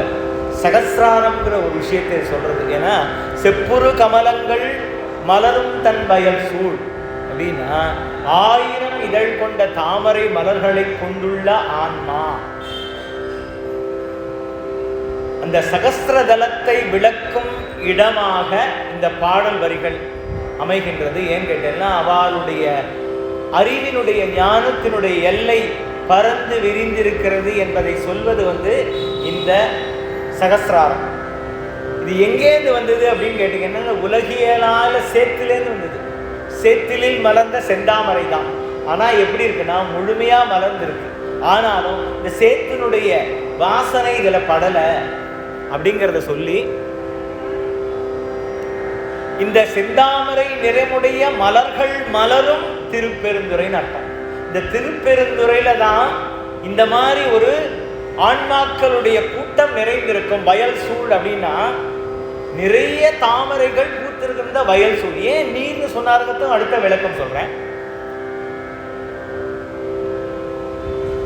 அகமா பார்த்தா, அகமா குளிர்ந்த உள்ளங்களை கொண்ட ஆன்மாக்களை கொண்ட ஆன்மாக்களால் சூழ்ந்த திருப்பெருந்துறை அப்படிங்கிற. அப்ப திருப்பெருந்துறை எப்படி சொல்லலாம்னு கேட்டீங்கன்னா, திருப்பெருகும் துறை, திருவை பெருகின்ற துறை, திருவை பெருக்குகின்ற துறை அப்படின்னு 3 விதமா சொல்றான். இந்த தன்வயல் சூழ் மலரும் எப்ப மலரும்னா, செப்புரு கமலங்கள் ஃபர்ஸ்ட் கண்டெய்னர்ல யூ ரிசீவ் த ஆன்ம லாபம் அப்படிங்கிறது செப்புரு கமலங்கள்னு சொல்றாரு. மலரும் தன் வயல் சூழ், மலரும் தன் எப்ப வளரும்னா, நீர்கிற தண்ணி இருந்தாதான் மலரும். இந்த நீர் அப்படிங்கிறது என்னன்னு கேட்டீங்கன்னா, சக்தி என்ற அருளாகிய அம்மை. எப்படி இதை சொல்றது? நீங்க எப்படி நீர் எப்படி சக்தி என்ற அருளாகிய அம்மை சொல்லிங்கன்னா, காவிரி அம்பாள் மறந்துடும், கங்கை அம்பாள் மறந்துடும், கோதாவரி அம்பாள் மறந்துடும். அப்ப நீர் அப்படிங்கிறது என்னன்னு கேட்டோம்னா, தூய்மைப்படுத்துகிறது, ஆத்ம சுத்தி அப்படிங்கிறது. இந்த ஆத்ம சுத்தி உடல் தூய்மை புறத்துல நீரால் அமைது. அகத்துல ஒரு நீர், அருள் பறைன்னு பேர். அம்பாளுக்கு பறைன்னு பேர். நீர் அப்படின்னு தான் அந்த விபூதி பேசும்போது நீருன்னு சொல்றாங்க. அந்த நீருங்கிறது என்னன்னு கேட்டீங்கன்னா, அருள்னு பேர். அருட்சக்தி. அருட்சக்தியிலான நீராடுறது தான் இந்த மார்கழி மாத நீராடுறோட தத்துவமே. அருட்குளியல்னு பேர். சாதாரண குளியல் அருளால குளிக்கப்படுறோங்கிற. அதனாலதான் காத்தால விடிகால தேவர்கள் வர்றதுனால வெளியே போய் நின்னா அவளுடைய அருள் நம்ம உடம்புல பட்டு நம்ம அருள் விளங்கும் அப்படிங்கிறதுனால தான் காத்தால வெடிகாலில் வெளியில் போய் நின்று அந்த சயின்டிஃபிக்காக ஓசோன் லேயர் நமக்கு வர்றதுனால கிளின்சிஃபை ஆல் த பேட்சஸ், எத்திரி பேட்சஸ் சொன்னேன். அதை தவிர அதை தாண்டி க்ளீனாக இருக்கும் உடம்பு, எத்திரி பேட்சஸே இல்லைன்னா அந்த அருளாளர்களுடைய அருள் வந்து நமக்கு கிடைக்கும் அப்படிங்கிறத சொல்கிறது.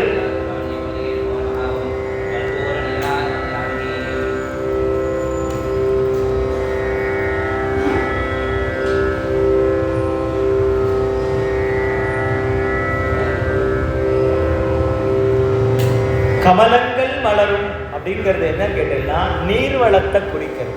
நீர்ங்கிறது என்னன்னு கேட்டீங்கன்னா அருள், அருள் வளம் பொருந்திய அப்படின்னு. புறமாக நீர் சுத்தி செய்யறது, அதனால குளிர்ந்த வயல் சூழ்ந்த அப்படின்னு பாடிருக்கார். அகமாக எப்படின்னு கேட்டீங்கன்னா குளிர்ந்த உள்ளங்களை கொண்ட, குளிர்ந்த உள்ளங்களை கொண்ட ஆன்மாக்களால் சூழ்ந்த இந்த திருப்பெருந்துறை. இந்த அடியார் நின்னாங்கன்னு சொன்னேன் இல்லையா, இன்னிசை வீணையர் யாழினர் ஒரு பாலம் சொன்னேன் இல்லையா, அதற்கு ஓமானமா எந்த ஆன்மாக்கள் அங்கே நிற்குன்னு சொல்றார். அகமாகிய குளிர்ந்த உள்ளங்களை கொண்ட ஆன்மாக்கள் சூழ்ந்த திருப்பெருந்துறை அப்படின்னு அர்த்தமா.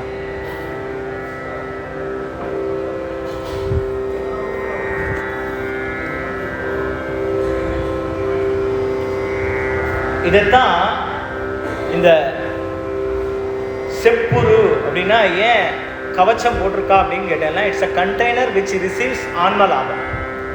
ஆன்மலாபத்தால் அது விரிந்து மலர்ந்து இருக்கு அப்படிங்கிறத சொல்றதாக இந்த பாடல் வரிகள் இருக்கு. கமலங்கள், இந்த தாமரை ஏன் சொன்னா அப்படின்னு ஒரு கேள்வி வரணும். தாமரை ஏன் சொன்னான்னா, தாமரை, இந்த தாமரை என்னன்னு கேட்டேன்னா எப்போதும் சூரியனை நோக்கியே இருக்குமா. தாமரை மேல் நோக்கியே இருக்குமா. மேல் நோக்கி இருக்கும்னு ஒரு பார்வை, சூரியனை நோக்கி இருக்குமே அப்படின்னு ஒரு பார்வை. சூரியன்னா புறமா சூரியன் நோக்கி இருக்கு, சூரியன்னா அது பேர் சிவசூரியன் பேர். உலகத்துல வந்து சூரியனை எம்பெருமான்னு சொல்றோம்.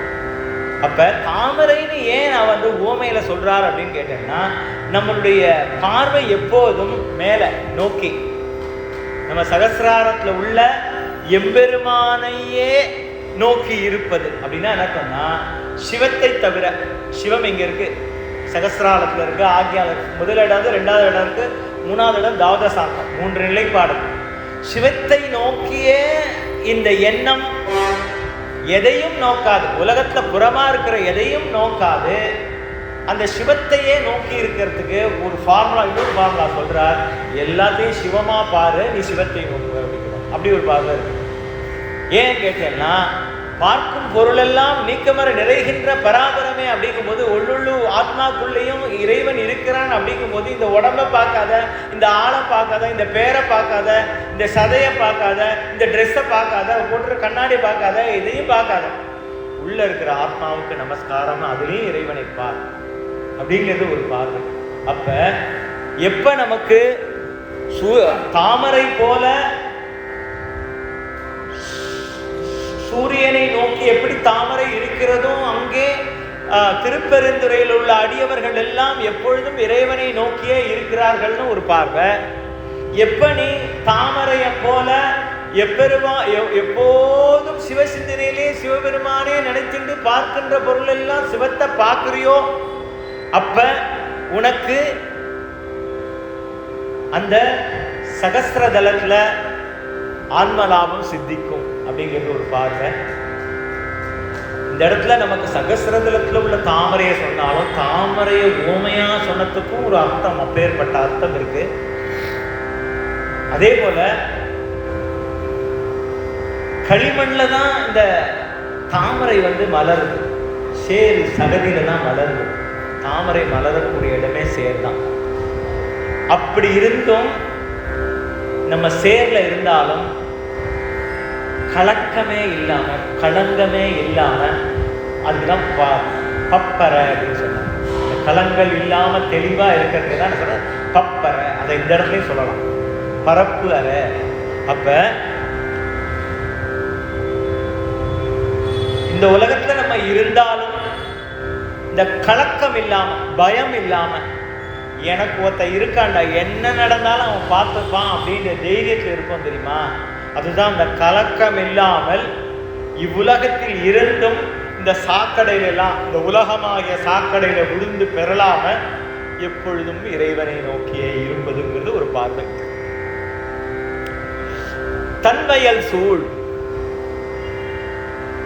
அடுத்தது செப்புரு கமலங்கள் மலரும் தன்வயல் சூழ். தன்னுனா அம்பாள், தண்ணி, நீர். எப்படி அம்பாள் ஆரம்பிச்சோம், நம்ம காவிரியை வணங்குகிறோம், அங்க போனா நமக்கு பாவம், கங்கை நீர்ல குளிச்சா பாவம் போகுது அப்படிங்கிறோம். அப்படி தன்வயல் சூழ்ந்த அம்பாளே நமக்கு பாவத்தை போக்குவாள் அப்படின்னு ஒரு பார்வை இருக்குது இல்லை. குளிர்ந்த அமைதியான ஆன்மீகம் பொருந்திய இதயம். அப்ப அங்க இருக்கிற ஆத்மாக்கள்லாம் எப்படின்னா தன்வயல் சூழ்னா குளிர்ந்த, ரொம்ப குளிர்ச்சியா இருப்பாங்க, ரொம்ப சந்தோஷமா இருப்பாங்க, ரொம்ப அமைதியா இருப்பாங்க. அப்படி ஒரு அடியார்களுடைய இதய கமலம் அப்படி இருந்தது அப்படின்னு ஒரு பார்வை. அங்க இருக்கிற அடியார்களுடைய இதய கமலம் மேல சகசிராரம், இதயத்தினால இதயம் மலர்ந்த இதய கமலம் அப்படிங்கிறது ஒரு பார்வை. ஏன்னா இதயம்ங்கிறது அன்பை குறிக்கிறது. அன்பால அவர்கள் உள்ளத்தினால மலர்ந்து சந்தோஷமா அப்படி இருக்கலாம். அவளுக்கு எந்த குறையும் இல்லை.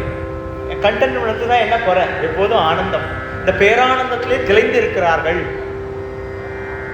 அதனால இந்த இதயம் அப்படி ஆச்சுன்னா இந்த இதயம்தான் திருப்பெருந்துறை. இந்த இதயம்தான் திருப்பெருந்துறை. அதில் மலர வேண்டியது என்னன்னு கேட்டேன்னா சிவமாகிய ஞானம். இப்ப நம்ம சொன்னோம் இல்லையா, அந்த ஞானம் இதயமாகிய திருப்பெருந்துறையில் மலர வேண்டும் அப்படின்னு சொல்லி இந்த வரி 5வது வரியை முடிக்கிறார். அடுத்ததாக திருப்பெருந்துறை உரை சிவபெருமானே அப்படின்னு சொல்லி முடிக்கிறார். இப்பிறப்பருத்தமை ஆண்டருள் புரியும் அப்படின்னு அடுத்த வரி.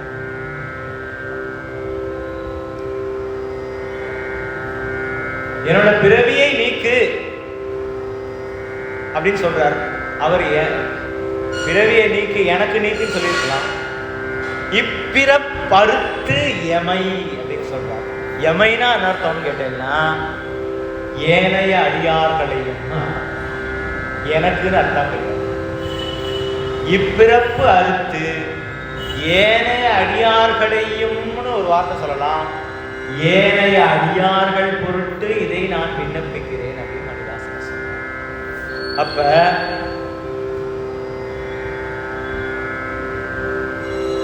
மானுட பிறவி பிறந்துட்டா மானுட பிறவியினுடைய இயல்பு என்னன்னு சொல்லிட்டார். என்ன இந்த மானுட பிறவி போகணும்னா இந்த உலகத்திலே உள்ள கச்சை எடுத்து மொத்தமா சிவபெருமான்ட்ட வைன்னு சொல்லிட்டார். பிறப்பு அறுத்துன்னா அறுத்துங்கிற வார்த்தை போட்டிருக்காரு. என்ன பிளேடு வச்சு அறுக்கிறாரா இல்ல கத்தி வச்சு அறுக்கிறாரா அப்படின்னா அது இல்லை.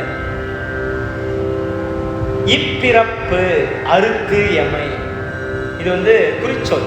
ஏன் இப்பிறப்புன்னு இனிமேல் எனக்கு பிறப்பே வரக்கூடாது, இதுவே கடைசிய எனக்கு இனிமேல் பிறவியே வரக்கூடாது அப்படிங்கிறத இன்சிஸ்ட் பண்றதுக்காக இப்பிறப்பருத்தமை ஆண்டருள் புரியும். சோ இப்பிறவி இனிமேல் வராமல் தடுத்து ஆட்கொண்டு அறுத்து எமை ஆண்டருள் புரிவன். ஆண்டருள் புரியவன் எப்படிங்கிறன்னா முதல்ல காப்பவன். அடுத்ததாக நான் அடிமையாய், அவன் நீ அடிமையா இல்லைன்னா காக்க போறான். மக்கள் இல்லை காப்புறதா இறைவன், அதனால காப்பவன் பேர் அவன். அப்ப அந்த நிலையில நமக்கு நம்ம மாக்களா இருக்கும். அடுத்த நிலை ஆள்பவன்.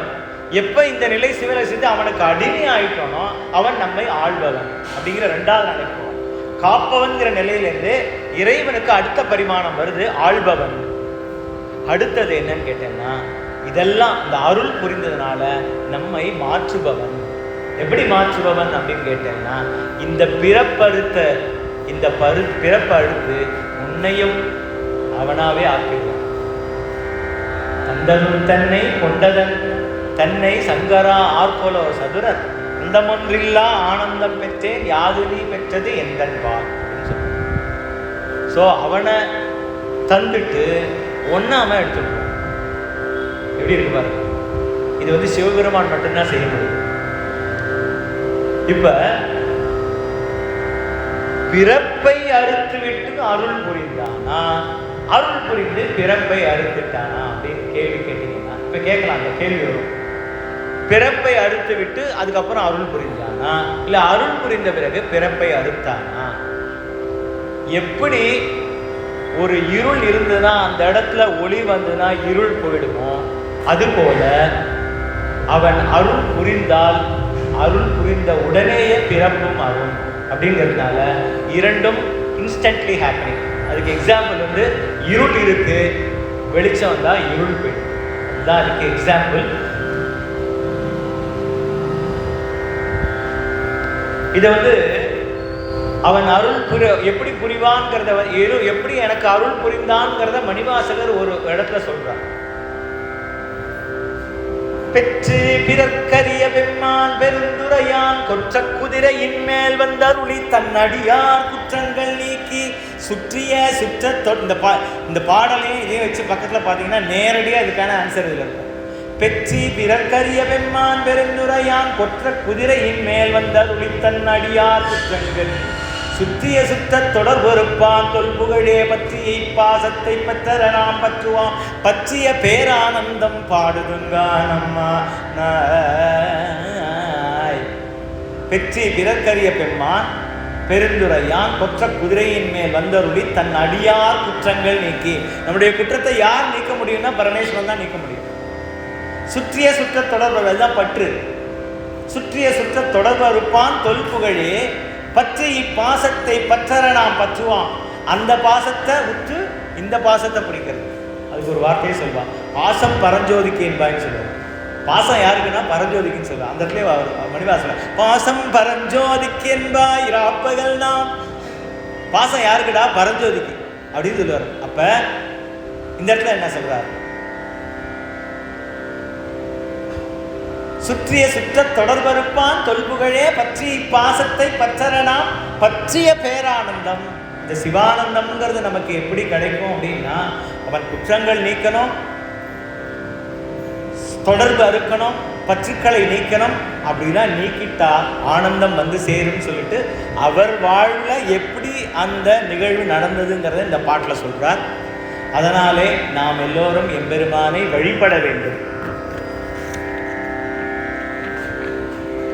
முதல்ல வந்து ஆட்கொள்வான், ஆட்கொண்ட பிறகு அருள் புரிவான்.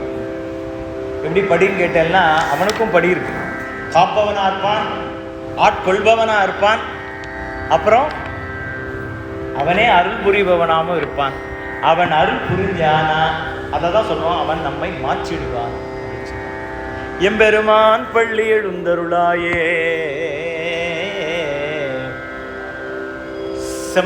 செம்மையான குளிர்ந்த வயல்கள் சூழ்ந்த திருப்பெருந்துறையை எழுந்திருக்கும் சிவபெருமானே, இடையறாது வருகின்ற இப்பிறப்பை அறுத்து இதற்கு மேல் எனக்கு பிறவி வராமல் காத்து அருள் புரிகின்ற என் தலைவனே, இப்பூமியில் பிறந்து பந்தம் நீக்கி பரப்பு நீக்கி அவர்களுக்கெல்லாம் தலைவன் தலைவியாகிய பாவனையாம் அகத்துரை நின்று வழிபாடு செய்து அவர்களெல்லாம் அம்மையும் அப்பனும் போல நாமும் வாழ்ந்து அதுபோலவே நீனும் திகழ்கிறாய். அப்படி திகழ்கின்ற உமையொரு பாகனே, நீ என்னுள்ளே எழுந்து அருள் புரிந்து எழுந்தருள வேண்டும் அப்படின்னு சொல்லிட்டு எம்பெருமான் பள்ளி எழுந்தருளாயே.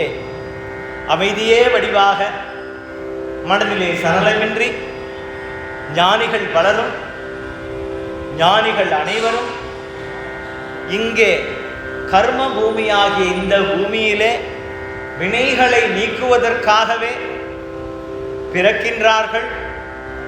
தவம் செய்து பவம் செய்து பாசமாகிய பற்றை நீக்கி இதெல்லாம் எக்ஸ்பிளைன் பண்ணேன். பவம் எது, தவம் எது எல்லாம் சொல்லிட்டேன். தன்னை ஒரு பெண் போல் பாவித்து இந்த மயக்க நிலை, எனக்குள்ள மயக்க நிலை, மயக்க நிலையிலிருந்து நீக்கி, அதனாலதான் நம்மளுடைய மயக்க நிலையை தான் தூங்குறான்னு சொல்றோம். இந்த விழிப்புணர்வு வரும்பொழுது பள்ளி எழுந்தருளுகின்றான்னு சொல்றோம். சோ எதை எழுப்ப வேண்டும் நாம் எல்லாம் என்று கேட்டால் சிவஞானத்தை எழுப்ப வேண்டும். சிவஞானம் என்பது உள்ளுணர்வு அப்படின்னு சொல்றோம். இந்த உள்ளுணர்வாகிய சிவஞானமாகிய சிவோகம் பாவனையை நாமெல்லாம் எழுப்பி பற்றுக்களை ஆய்வு செய்து அகற்றி அகந்தையை நீக்கி அனுதினமும் சிவநாமம் சொல்லி பிறவியாகிய பயத்தை நீக்கி அதனால் பயம் நீங்கியதாலேயே இறைவன் உள்ளத்தில் இதயத்தில் வீற்றிருக்க நம்முள் விரங்கி கிடக்கும் சிவஞானத்தை எழுப்புவோமாக. இலக்கியமாக தத்துவமாக இந்த ஆன்மீகத்தை பார்ப்பதை விட திருவாசகம் என்கின்ற வாழ்வியல் நூல் ஆகிய மொழி சார்ந்த ரகசிய நூலை ஆன்ம அனுபவமாக நோக்கி நம் வாழ்வில் இந்த திருவாசகத்தை நாமெல்லாம் பயன்படுத்தி கொள்வோமாக. ஞானம், ஆன்ம சிந்தனை, விழிப்பு, உள்ளத்தை எழுப்புக, ஞானத்தை எழுப்புக, ஆத்மாவை எழுப்புக.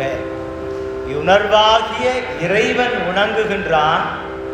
நம் உணர்வை எழுப்பும் பாடல்களே இந்த திருப்பள்ளி எழுச்சி பாடல்கள் என்று கூறி இந்த 6வது பாடலினுடைய சிந்தனை, உரையே சொல்ல முடியாது, யாரும் உரை சொல்ல திருவாசகம்.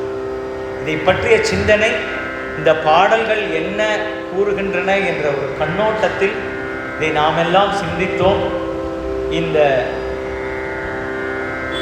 இந்த பரப்புரையினுடைய நோக்கமே என்ன அப்படின்னு கேட்டேன்னா, நமக்கெல்லாம் இந்த திருவாசகம் என்ன தருகின்றது, நாம் என்ன எடுத்து சொல்லும், இதில் சுயநலமாக இருக்கும்.